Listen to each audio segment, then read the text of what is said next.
Dylan Gabriel, who's my number 9 QB. And remember this, Ross, I said this all throughout the draft. People will say it as a knock, but I thought he'd be an outstanding CFL quarterback because of the wide field and how spread open the game is. And just by looking at what we've seen so far during Brown's minicamp and OTAs, he looks smaller than I remember him being. I thought he was more of a thicker build guy that I remember seeing him at the Senior Bowl and also at during Oregon. But listen closely, because what's going down in Cleveland right now could completely rewrite everything we thought we understood about this quarterback battle.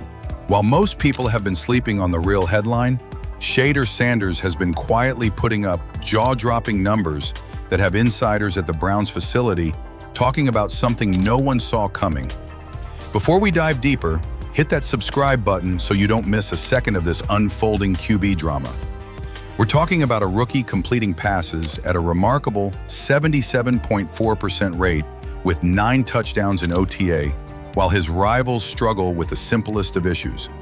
And I'm not just referring to arm strength or precision. Dylan Gabriel's height concerns are quickly becoming the elephant in the room no one wants to acknowledge. The numbers speak for themselves. This isn't just another rookie camp buzz story that fades away by preseason. This could be the turning point that changes the course of Cleveland's franchise entirely. And the behind-the-scenes drama is heating up fast. But here's where things get truly wild. And this is something you're not going to see blasted across the big sports networks. The real football minds, the scouts, the analysts, and the coaches grinding tape into the early morning hours are seeing something that could leave Browns fans either ecstatic or anxious, depending on which side of the fence they're on. Since draft day, a certain narrative has trailed Shedeur Sanders like a shadow, that he was just a byproduct of his father's system at Colorado, that he wouldn't be able to handle NFL pocket pressure, and that he was too much of a college scheme guy to make it in pro football's most unforgiving trenches. But what's happening in Cleveland right now is tearing that narrative to shreds. The QB competition might already be tilting heavily in one direction, and we haven't even reached the start of training camp. Reports out of Cleveland describe Shedeur's output as nothing short of outstanding. He's not just living up to expectations, he's exceeding them by a mile. His precision passing has been laser sharp, his arm strength has been silencing the skeptics, and perhaps most impressively, he's doing all of this with limited first-team reps. That's right, he's not even getting the lion's share of the snaps, but he's maximizing every single one, like a man who knows this could define his NFL career. Every throw, every read, every decision under duress, it all matters. And from what people inside the facility are saying, Shedeur is treating every rep like it's 4th and goal in the Super Bowl. Meanwhile, Dylan Gabriel, once viewed as the safe option, the polished college passer who could step in and manage games from day one, is starting to face a challenge you simply can't coach away: physical limitations. His height, which was quietly discussed during draft evaluations, is now becoming an unavoidable factor. This isn't just about standing tall in the pocket. It's about vision over the line, reading the field, and creating throwing lanes against defensive lines stacked with 6'5" monsters. And the truth is, he appears smaller and lighter than expected, which is making people wonder if he can survive the physical punishment of an NFL season. The Browns didn't just land on these two quarterbacks randomly. They spent months, years even, scouting, breaking down film, and projecting their potential. But the NFL is a different beast. Once you throw rookies into the deep end with pro-level speed, complexity, and pressure, certain truths surface that college tape can never reveal. And the truth emerging now is that Shedeur Sanders has all the traits you want in a pocket passer: accuracy, timing, composure, and football IQ. Ironically, these were the same traits some scouts managed to twist into weaknesses during his draft process. Psychologically, Shedeur isn't just playing football, he's waging a personal war against the critics who doubted him from day one. He's operating with house money, knowing that every snap is another opportunity to flip the narrative. That kind of motivation is dangerous. Dangerous for opposing defenses, and dangerous for anyone in the Browns organization who assumed this was going to be a slow developmental process. Shedeur isn't leaning on his last name. He's not hoping the coach's kid tag gets him through the door.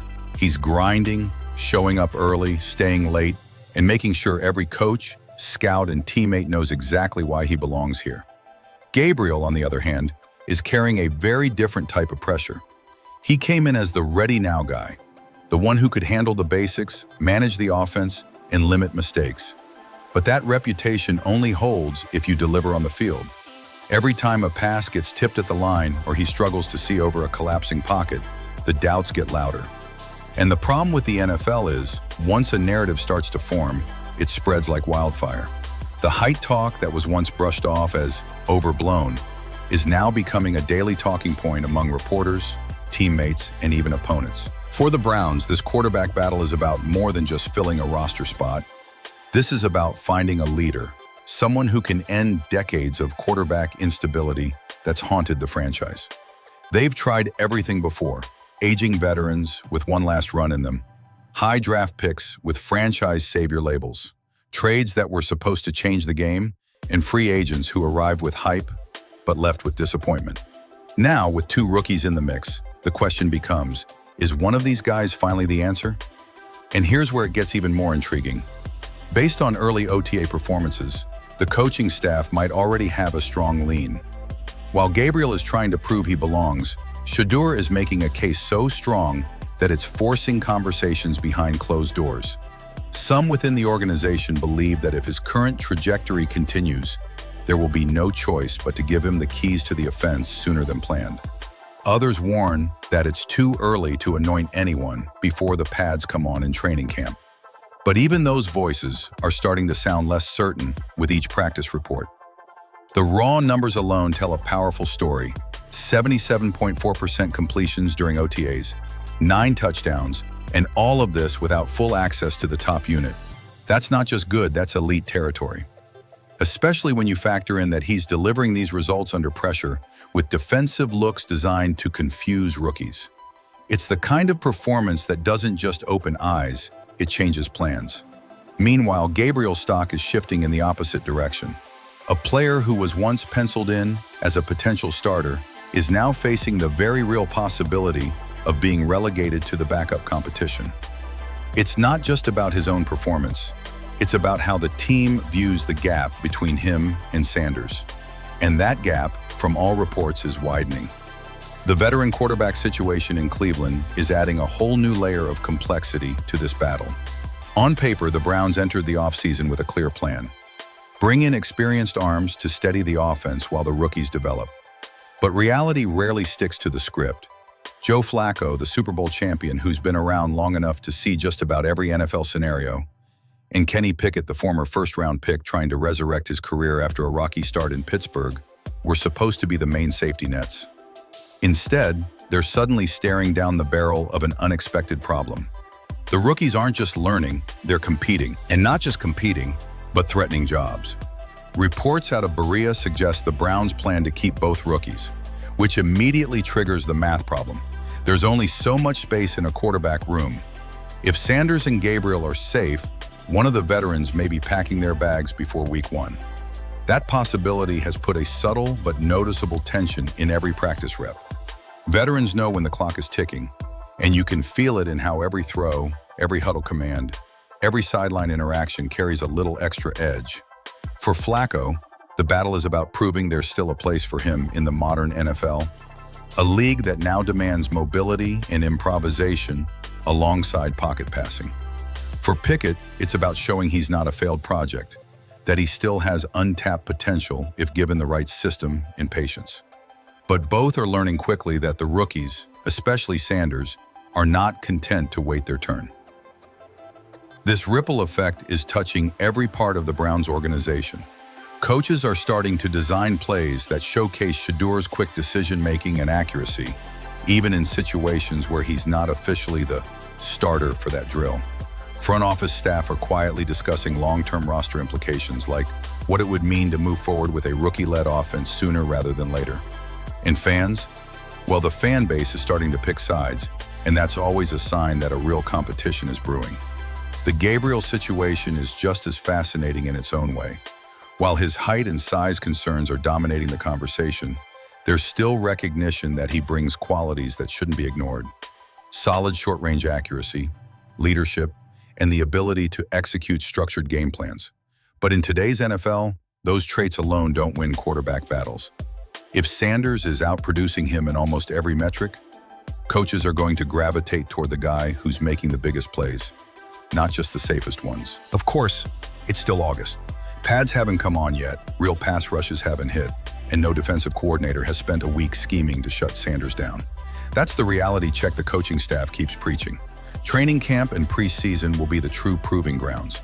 And history is full of players who looked unstoppable in shorts, but vanished when the real games began.